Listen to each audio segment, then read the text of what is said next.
여러분, 우리는 다양한 곳에서 선생님들을 만나죠.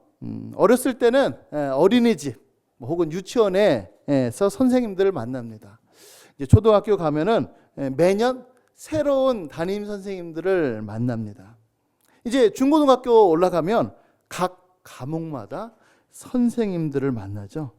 학교뿐만 아니라 학원에서도 수많은 선생님들을 만납니다.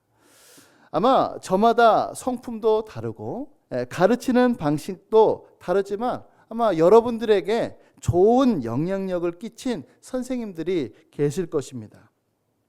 근데 저 개인적으로는 많은 선생님들이 있었지만 고등학교 1학년 때 담임 선생님이 생각이 나요.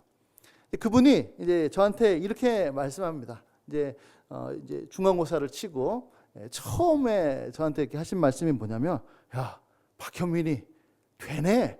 딱 그 한마디였어요. 박현민이 하면 되네. 이 한마디였어요. 근데 그 전까지는 제 마음속에 어떤 마음이 자리 잡고 있었냐면, 해도 안 된다. 나는 안 되나 보다. 이런 생각이 이렇게 잡혀 있었어요. 그래서 어느 정도였냐면 이제 좀 부끄럽지만 저희 아버지가 이 얘기를 들으시면 안 되는데, 저희 아버지가 하루는 술에 취하셔가지고 들어오신 다음에 저한테 딱 하시는 말씀이, 박현미, 너 안 돼. 야, 너 안 돼. 딱 이러시는 거예요. 근데 어린 나이였긴 하지만 그래도 그게 마음속에 탁 박혀 있었어요. 근데 선생님이 딱 한마디, 야, 하면 되네. 딱 그 한마디. 그 한마디 덕분에 저는 나는 되는구나. 가능성이 있구나. 그런 사람이 되었습니다. 여러분들도 아마 비슷한 경험이 있으실 것 같아요. 인생의 터닝 포인트를 갖게 해주신 선생님, 내 가치관을 바꿔주신 선생님의 교훈. 아마 정도의 차이는 있겠지만 누구나 이러한 만남, 이러한 경험은 갖고 있을 것입니다. 마찬가지로 우리의 영혼에도 이와 같은 분이 필요합니다. 갈 길을 몰라서 방황하는 영혼들, 지치고 상한 영혼들, 그 인생의 무게 속에서 허우적거리는 영혼들에게 그 한 줄기 빛처럼 찾아오시는 영혼의 선생님, 그리고 나를 송두리째 바꾸는 그분의 가르침이 우리들에게는 필요하죠. 그분은 어떤 분이실까요? 고맙습니다. 오늘 성경 말씀을 통하여서 한번 확인해 보시기를 바랍니다. 오늘 말씀을 간략하게 한번 살펴보겠습니다. 오늘 말씀을 보면은 예수님께서 갈릴리 해변에서 4명의 어부를 사람을 낚는 어부로 부르셨습니다.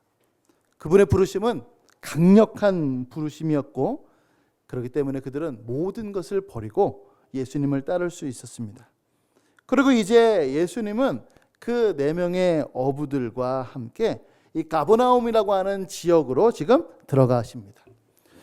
이 가버나움은 이 갈릴리 호수가 이렇게 생겼으면 그 북쪽에 있습니다. 예수님께서 제자들을 부르신 것과 별로 차이가 나지 않는 지역에 있죠. 그 지역은 한 인구가 한 1,500명 정도 사는 좀 규모가 그래도 제법 있는 어촌이었습니다. 그리고 그곳에서는 이제 회당이 있는 것이죠. 평일에는 회당에서 율법 교육을 합니다. 그리고 안식일에는 예배를 드립니다. 이제 예수님은 4명의 제자들과 함께 안식일을 맞아서 지금 회당에 들어가고 계십니다. 회당 예배는 보통 우리가 하는 예배랑 좀 별 차이가 없어요. 기도 드리고 또 찬양하고 또 성경을 읽고 또 성경을 강론하는 것으로 이루어집니다. 예수님께서는 그곳에서 지금 성경을 강론하고 있었던 것으로 보여집니다. 그러자 그분의 가르침을 듣는 사람들이 매우 놀랍니다. 왜냐하면 기존의 성경을 가르치던 서기관들과 매우 달랐기 때문이죠. 예수님의 가르침은 정말로 특별했습니다. 권위가 있는 교훈이었습니다. 그런데 사람들이 감탄하고 있었을 그때 한 사람이 예수님께 고래고래 소리를 지릅니다. 가만 보니까 단순히 과격한 사람이거나 혹은 조현병 환자는 아니었습니다. 그는 더러운 영에 사로잡혀 있는 사람이었어요. 그리고 그 사람의 생각과 몸을 조정하여 말합니다. 예수여, 우리를 멸하려 왔습니까? 당신은 하나님의 거룩한 자입니다. 근데 분명히 이 악령이 한 말은 사실임에 틀림이 없습니다. 하지만 예수님은 그가 말하는 것을 허락하지 않으시죠. 오히려 꾸짖으십니다. 그 사람에게서 나오라고 명령하십니다. 그리고 더러운 영이 나오자 사람들은 다시 한번 놀랍니다. 왜냐하면 예수님의 명령에 악한 영이 순종했기 때문이죠. 그들은 예수님의 권위에 다시 한번 놀란 것입니다. 결국 이날 있었던 이 일이 삽시간에 사방으로 퍼지기 시작을 합니다. 오늘 이 읽은 본문 말씀을 통하여서 두 가지 교훈을 우리가 생각해 볼 수 있는데요. 첫 번째는 무엇이냐면 예수님께서 하신 그 교훈은 신적인 교훈이 있다는 것입니다.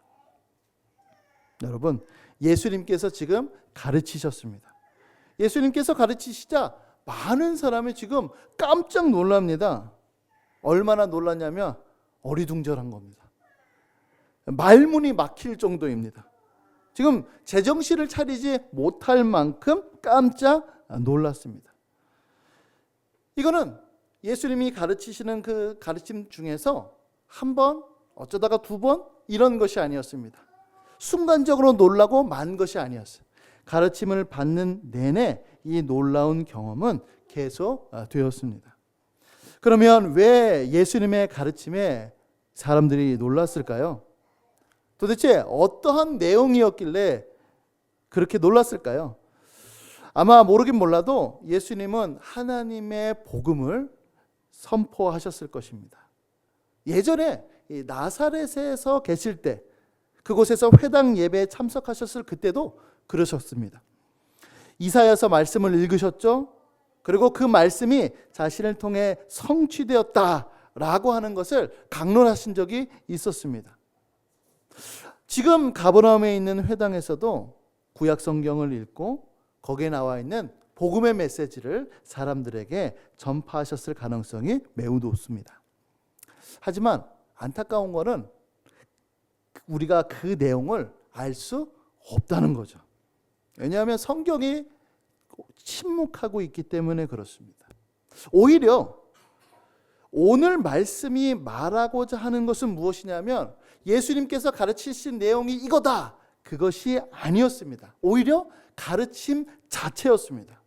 그 가르침의 행위와 능력이 너무나도 탁월했다라고 하는 것이 오늘 읽은 말씀이 가르치고 나타내보고자 하는 내용인 것이죠. 그러면 어떻게 탁월했을까요? 22절에 보면 이렇게 나오는데요. 한번 보죠. 22절에 이렇게 말씀합니다. 뭇사람이 그의 교훈에 놀라니 이는 그가 가르치시는 것이 권위 있는 자와 같고 서기관들과 같지 아니함일러라. 그러니까 적어도 서기관들과는 달랐다는 겁니다. 이 사람들은 평상시에 그리고 굉장히 많은 시간과 또 날 동안에 안식일을 지키며 회당 예배를 드리며 성경 해석을 들어왔습니다. 서기관들로부터 정말로 많은 내용을 전수받았습니다. 그런데 그 서기관들과는 질적으로 많은 차이가 있었다. 이것이 바로 예수님의 탁월하신 내용이죠. 사실 여러분, 서기관들, 우리는 이제 성경을 읽다 보면 서기관들은 참 아무것도 아닌 것처럼 느껴지지만 실제로 당대의 최고의 성경 전문가가 바로 서기관이었습니다. 그러니까 성경을 단순히 기록하고 필사하는 수준이 아니라 성경에 능통한 자들이었습니다. 그러니까 오늘날로 치면 교수님 정도 되는 겁니다. 신학교 교수님 정도 되는 것이 바로 서기관이었죠.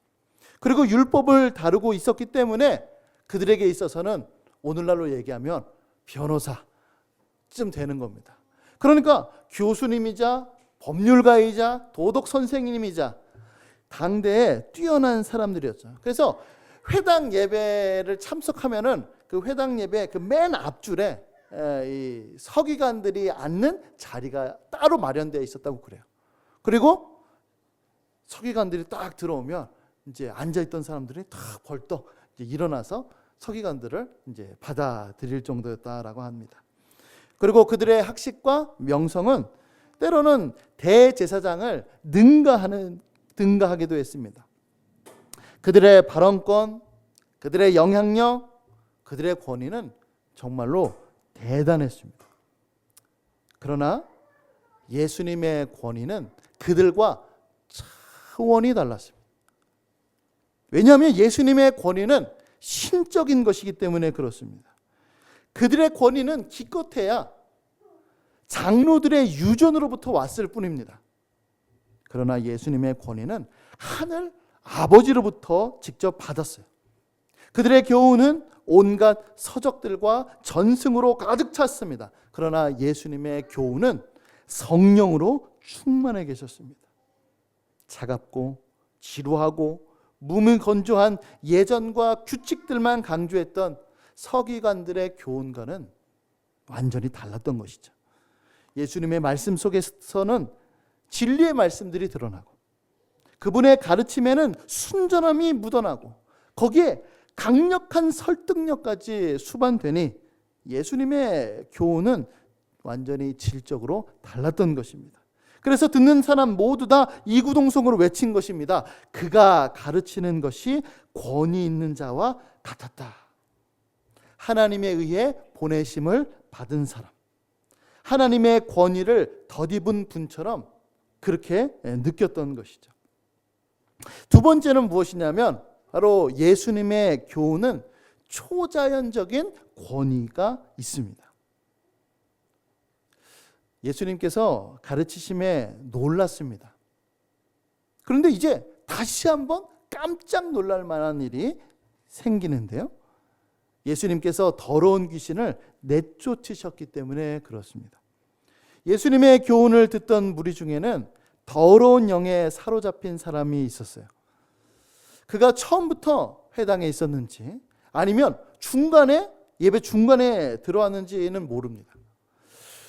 혹은 오래전부터 그 귀신에 의하여 사로잡혔는지 아니면 갑자기 그 순간에 그 사람의 몸에 귀신이 들어갔는지 그거는 모릅니다. 중요한 것은 무엇이냐면 예수님께서 가르치셨던 그 처음부터 자신의 존재를 드러낸 것이 아니라 지금 모든 이목이 예수님께로 향하고 있었을 그때 예수님의 권위 있는 말씀으로 인해서 사람들이 경탄하면서 예수님 놀랍다라고 예수님의 관심이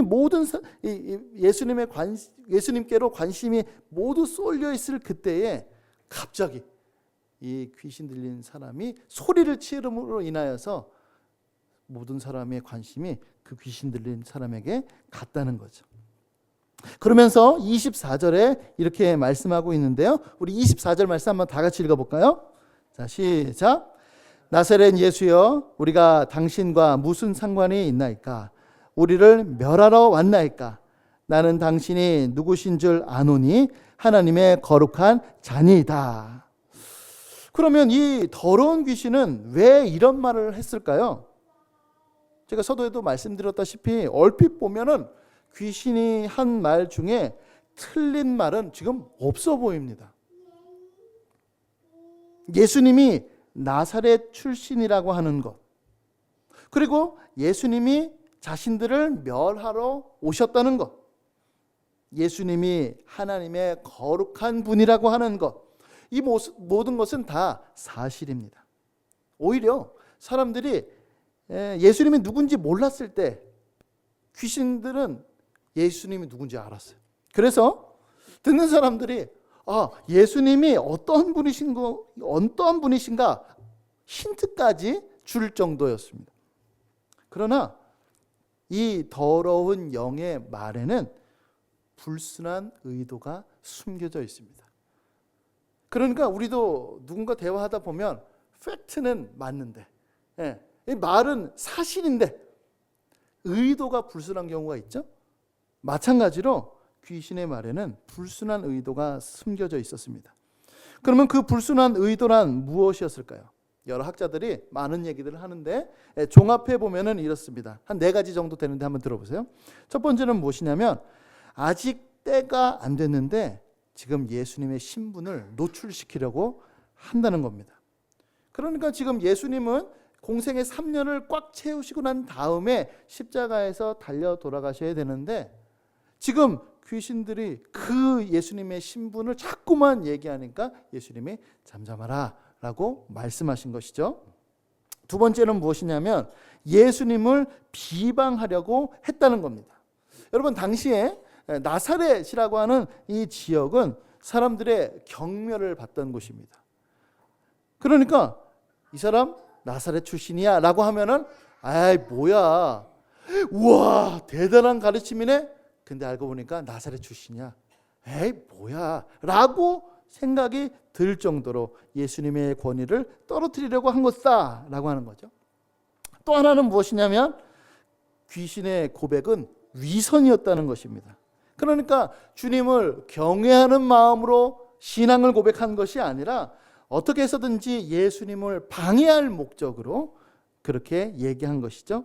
마지막 4번째는 무엇이냐면 바로 주님을 위한 것이 아니라 자기 자신을 위한 것이었습니다. 여러분, 만약에 한번 좀 상상을 해보세요. 예수님께서 귀신의 말을 딱 들으셨을 때 그래, 네 말이 맞다 라고 했다면 듣는 주변 사람들이 어떠한 생각을 가졌을까요?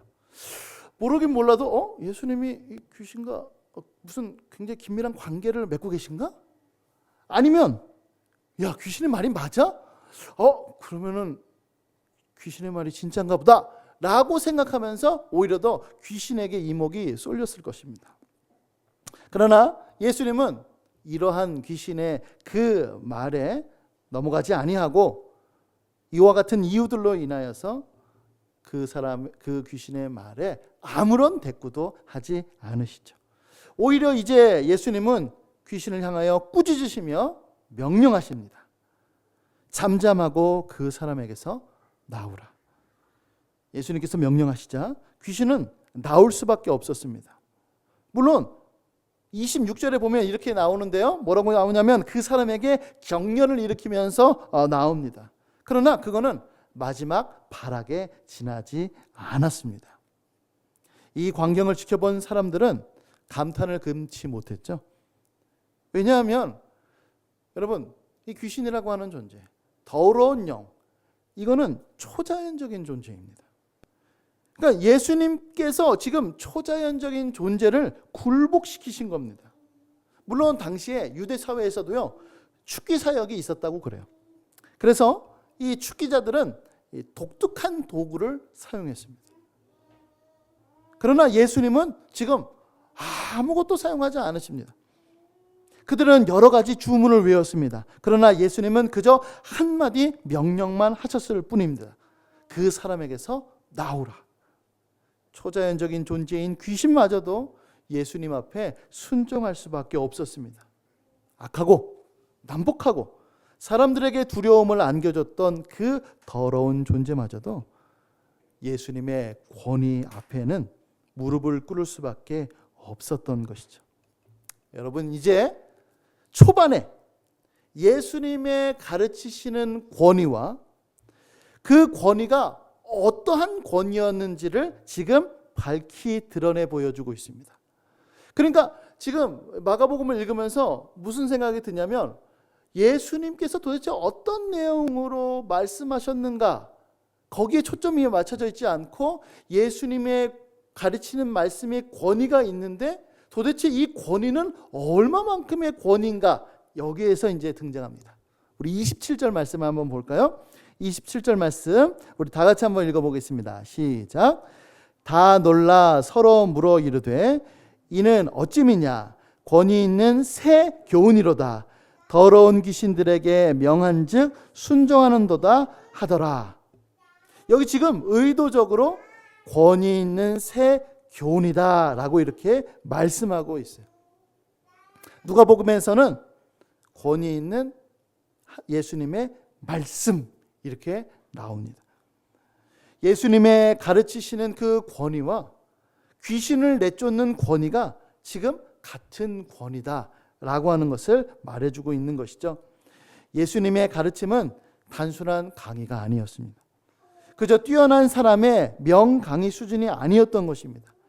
예수님의 가르침은 능력 있는 가르침이었고 예수님의 교훈은 반드시 능력이 나타나는 그 역사하는 교훈이 있었습니다. 예수님께서 말씀하시면, 하나님께서 말씀하시면 이루어지지 않는 것이 하나도 없었죠. 마찬가지입니다. 예수님께서 말씀하시면 모든 것이 이루어졌고 모든 피조물들이 특별히 악한 영들까지도 순종하게 됩니다. 그렇기 때문에 예수님의 교훈은 초자연적인 권위가 있었던 것이죠. 마지막 세 번째로는 예수님의 교훈은 사탄의 나라를 멸망시키는 교훈입니다. 여러분, 귀신을 내쫓은 것은 단순한 기적이 아닙니다.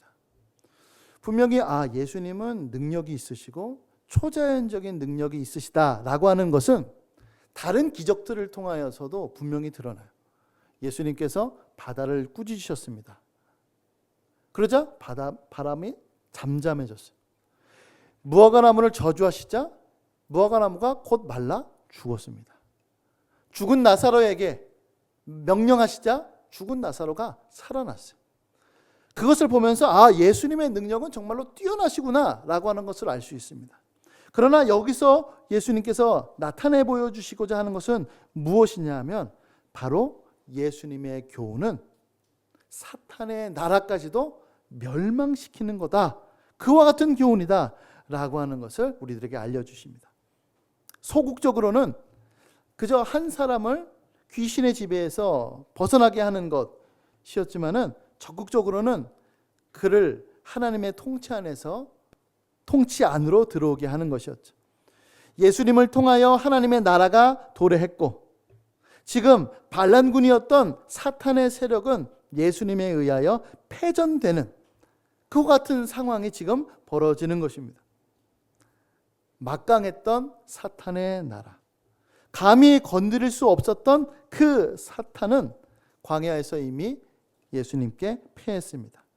이제는 그의 졸개들, 그의 수하들마저도 예수님의 권위 앞에 하나씩 무너져 가고 있는 것이죠. 다가올 하나님의 나라, 그렇지만 눈에 보이지 않는 그 하나님의 나라가 한 개인의 삶 속에서 지금 현실화되고 있는 것입니다. 그러니까 하나님의 나라가 도래했다. 예수님께서 말씀하셨어요. 그리고 복음을 믿으라 라고 말씀하셨습니다. 근데 사람들은 그럴 거예요. 하나님의 나라가 어디 있지? 하나님의 나라가 도래했다는데 도대체 어디 있는 거야? 그런데 한 개인의 삶 속에서 지금 보여지고 있는 것입니다. 하나님의 나라가 지금 여기에 있구나라고 말이죠. 스가랴서 13장 2절 말씀을 보면 이렇게 말씀하고 있는데요. 우리 주보 안쪽을 보면은 인용 구절이 있는데요. 한번 보죠. 우리 스가랴서 13장 2절 말씀 우리 다 같이 한번 읽어보겠습니다. 시작. 만군의 여호와가 말하노라. 그날에 내가 우상의 이름을 이 땅에서 꿇어서 기억도 되지 못하게 할 것이며 거짓 선지자와 더러운 귀신을 이 땅에서 떠나게 할 것이라. 여러분, 결국 예수님의 교훈은 어떤 교훈입니까? 능력 있는 교훈일 뿐만 아니라 더러운 귀신의 역사를 종식시키는 권위 있는 교훈이었던 것입니다. 자, 이제 이 말씀을 통하여서 저는 이제 두 가지 적용의 말씀을 하도록 하겠습니다. 여러분, 예수님은 어떠신 분인가요? 그분의 영광은 무엇입니까? 그분은 탁월한 성경 선생님입니다. 이 세상에 유명한 선생님들이 있습니다. 그러나 그 선생님들과 비교할 수 없습니다. 오히려 그분들도 모두 예수님께 배운 사람들입니다. 저는 개인적으로 이제 설교 준비를 할 때 이제 주님께 기도하죠. 그리고 설교 준비가 할 때 막힙니다. 그럴 때 주님 앞에 기도합니다. 주님, 말씀을 깨닫게 하옵소서. 주님, 설교를 주시옵소서. 라고 이렇게 기도합니다. 이제 엠마오로 가던 예수님의 제자들이 있었죠. 그들은 예수님의 부활을 믿지 못했습니다. 부활하신 예수님이 그들에게 나타났는데도 불구하고 예수님을 못 알아봅니다.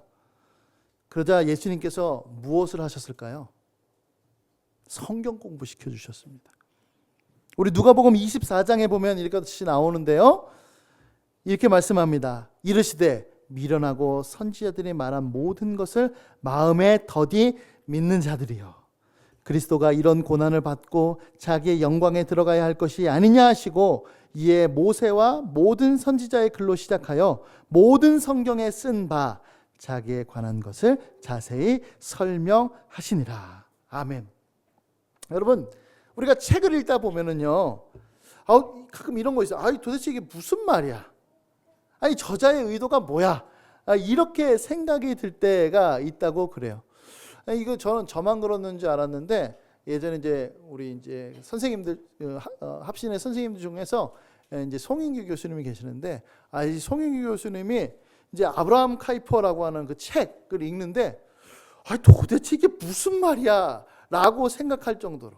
그러니까 문장이 너무 길고 끊어지지도 않고, 그렇게 해서 고민을 하셨던 것이 있었다고 얘기를 한 적이 있어요.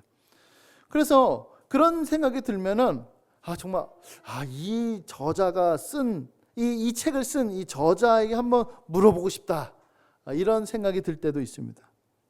마찬가지로 우리는 성경을 읽다가 이해가 되지 않으면 성경의 저자이신 예수님께로 나아가야 합니다. 그분의 가르치심을 받아야 하는 것이죠. 왜냐하면 그분은 서기관들과 다르기 때문에 그렇습니다. 예전 규칙만 세우고 냉랭하고 건조한 그들의 가르침과는 다릅니다. 예수님의 가르침 안에는 진리가 있고 예수님의 교훈 안에는 감화가 있습니다. 그리고 모든 목회자들도 그분의 가르침을 받아서 진리의 말씀을 전하고 감동받은 설교를 할 수 있게 되는 것이죠. 여러분, 엠마오 도상에서 예수님께 성경 공부를 받은 제자들이 무엇을 경험했습니까? 우리 한번 성경 한번 볼게요. 누가복음 24장 32절과 33절 말씀. 누가복음 24장 32절과 33절 말씀, 우리 한번 다 같이 읽어보도록 하겠습니다. 시작.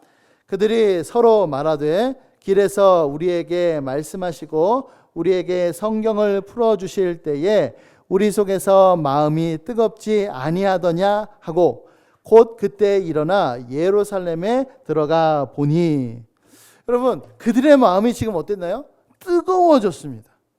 근데 이거는 단순한 감동이 아니었습니다. 그러니까 변화를 일으키는 뜨거움이었습니다. 여러분, 제자들은 예수님께서 죽으시자 풀이 죽었습니다. 지금 풀이 죽은 상태로 예루살렘을 떠나고 있습니다. 예수님께 한껏 기대했는데 지금 실망한 것입니다. 그러나 예수님께 성경 공부를 받자 그들의 마음이 변했습니다. 그들은 바뀌기 시작했습니다. 그리고 실천으로 옮기기 시작했습니다. 뭐라고 얘기하죠? 곧 그때에 일어나 예루살렘으로 돌아갔다라고 말씀합니다. 그러니까 예수님의 가르침은 그들을 변화시키는 가르침이었던 것이죠. 그러므로 여러분, 우리가 성경을 읽을 때에 예수님의 가르치심을 청하십시오. 설교 말씀을 들을 때도 예수님의 교훈을 구하십시오. 주님, 말씀하옵소서. 주님, 저를 변화시켜 주시옵소서. 그렇게 주님 앞에 나아갈 때 탁월하신 성경 선생님이께서 여러분을 만나 주실 것이고, 여러분의 마음을 뜨겁게 하실 것이고, 여러분을 변화시켜 주실 것입니다. 마지막 두 번째로, 더러운 영도 떠나가는 예수님의 권위 있는 교훈을 경험하시길 바랍니다. 여러분, 더러운 영은 사람의 마음과 의식을 사로잡습니다. 그러니까 오늘 성경 말씀과 같이 귀신에 사로잡힌 일들이 가끔씩 일어나죠. 그러면 우리는 예수님의 이름과 그분의 강력한 교훈으로 더러운 귀신을 물리쳐야만 합니다. 그러나 더러운 영은요, 더 교묘한 방법으로 사람의 마음과 의식을 사로잡습니다. 우리도 미처 깨닫지 못할 만큼 그렇게 우리를 조종하죠. 제가 아는 목사님이 있었어요. 제가 아는 목사님이 이제 신학교 들어오기 전에 이제 돈이 필요하니까 이것저것 이렇게 일을 하다가 다단계에 빠졌어요. 다단계에 빠졌어요. 근데 그 이제 목사님이 이제 신학교 들어오기 전이었어요. 근데 이제 그분도 그분의 아버지도 목사님이었어요. 근데 이제 아들이 이제 멀리 있으니까 그 아들에게 이제 전화하면서 이제 그 아들을 위해서 이제 기도하면 뭔가 마음속에 불안함이 있고 야 이거 무슨 일이 있을 것 같은데 라는 생각이 듭니다. 죄송해요. 뭔가 이렇게 불안한 마음이 있는 겁니다. 얘한테 지금 뭔 일이 있는 것 같은 기분이 들어요. 그래서 이제 아들한테 전화하면 이제 아들은 야 너 무슨 일 있냐? 아니요 없어요. 잘 지내요. 이렇게 얘기하고. 근데 기도만 하면 이제 불안한 겁니다. 그래서 이제 하루는 이제 아들에게 별 말 아무 말도 안 하고 한번 만날까? 밥 먹자 하고 이제 만나기로 했어요. 그리고 이제 할아버지랑 같이 딱 해서 차 타 딱 하는 순간에 문 딱 걸어 잠그고 딱 그 목사님을 결박하고 시골에 있는 집으로 휙 하고 날랐습니다. 그리고 집에서 못 나오도록 딱 완전히 감금을 했다 그래요. 뭐 완전히 이렇게 못 나오도록 그렇게 한 건 아니었겠지만 아예 외부와 차단하도록 만든 거죠. 그러고 난 다음에 시간이 흐르고 그 목사님이 정신을 차리기 시작했어요. 그러면서 무슨 생각이 들었냐면 내가 왜 다단계에 빠졌지? 이해를 못하는 겁니다. 이해를 못해요. 여러분 충격적인 것은 무엇이냐면 이분이 믿음이 없었던 것이 아닙니다. 예수님을 믿는 분이었어요. 그럼에도 불구하고 이런 일을 경험하게 되는 것이죠. 여러분 우리 잊지 말아야 될 것은 무엇이냐면 우리는 지금 영적인 전투 중이라는 겁니다. 지금 평온하죠. 평온한 오후고 나른한 오후고 그저 일상생활을 하는 것 같아 보여도 우리는 지금 영적인 전투 중입니다. 여러분 길거리 가다 보면은 심심치 않게 타로점, 역술, 사주를 보는 것이 많이 있습니다. 그러면 우리가 생각했을 때 그거는 이제 나이 드신 분들이나 보지라고 생각이 들 텐데 안 그렇죠. 젊은 사람들도 그렇게 사주를 보고 타로점을 봅니다. 여러분 그런 것들이 이 영상 매체에서 그대로 드러나죠. 그러면서 아무것도 아니고 오히려 더 이거 하는 것이 너무나도 자연스럽게 우리의 일상 속으로 파고 들어갑니다. 우리가 보는 드라마, 영화 이런 데는 이 반기독교적인 사상이 굉장히 질비해 있습니다. 제가 이제 최근에 본 영화 중에 이제 그 유명한 파묘라고 하는 이제 영화를 봤어요. 그 파묘라고 하는 영화를 봤는데 이제 핵심은 뭐냐면 풍수지리죠. 묘자리를 잘못 써서 이와 같은 안 좋은 일이 벌어진 거다. 지금 이렇게 얘기를 하고 있는 것입니다. 근데 여러분 이런 것이 우리가 봤을 때 별거 아닌 것 같아도 계속 노출되면 이거는 우리 안에 또 다른 어떠한 사상으로 나옵니다. 그래서 여러분 누가 아프잖아요. 사람들이 무슨 생각하냐면 묘자리를 잘못 썼나? 나도 모르는 사이에 무덤에 물이 찼나? 이런 생각들을 하게 됩니다.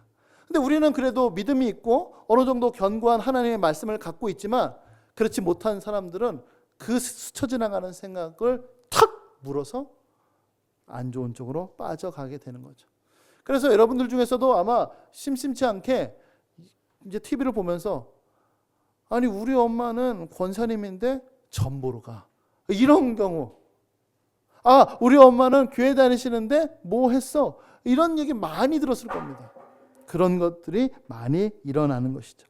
여러분, 더러운 영들은요, 우리를 조종하기 위하여서, 우리를 지배하기 위하여서, 그러니까 더러운 영들이 작정하고 덤벼들면은 우리는 속수무책으로 당합니다.